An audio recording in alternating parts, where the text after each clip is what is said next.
Hello, thanks for joining me, astrologer Patrick Arundell, for your in-depth weekly horoscope video for week commencing the 29th of July for the Sun or the Ascendant. I'll give you a detailed, in-depth overview before your specific forecast for your sign. If you've yet to subscribe to my channel, I'd be very grateful if you did so now. The wonderful thing about this week is the warmth of Leo. The Sun is the ruler of this zodiac sign, and throughout this week, the Sun and Venus, the planet of relating, are very closely tied together. In fact, the new moon, which occurs on Thursday at 4:11 a.m. BST, is in fact also going to be embracing the energies of Venus.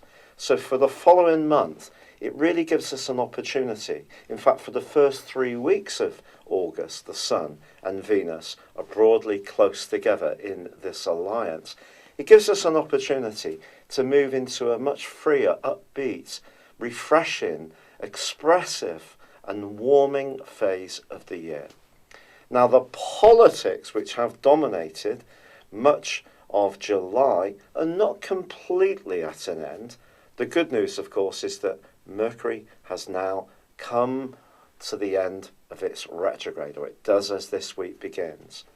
But it is still going to be in an opposition with Pluto for much of this week. It's broad, but it's there, suggesting we may encounter somebody who's a bit of a might is right type character, someone who's very dogmatic, doesn't want to listen. And communication isn't just about speaking, it's about comprehension. So the more that we can just be aware of our boundaries, if we do encounter someone who is a bit like this, wants to grab all the limelight for themselves or their point of view, then that's going to be useful. Now, the Sun and Venus are also going to be clashing with Uranus this week. Now, in terms of the Sun's case, the Sun in Leo is very much about energy, self.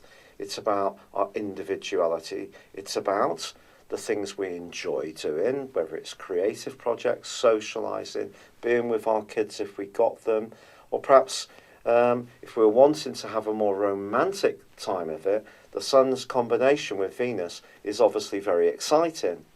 It gives us all an opportunity to perhaps think more about how we dress, how we present ourselves, but the second, fifth house angle that we have here could lead to perhaps some spontaneous spending decisions or some spontaneous romantic decisions that we just need to be aware that if we do go for it, however exciting that can be, and obviously Uranian energy is to be more rebellious, it's to not necessarily go with the flow, it's to kind of fight against what's expected. And so I think when it comes to being an individual versus how this fits in with other people's values, then there could be some tensions caused by that. However, if you are wanting to be a little bit more of a free spirit when it comes to your budget, then this could be a week where you could find yourself a bargain by being a bit bolder and perhaps going for it.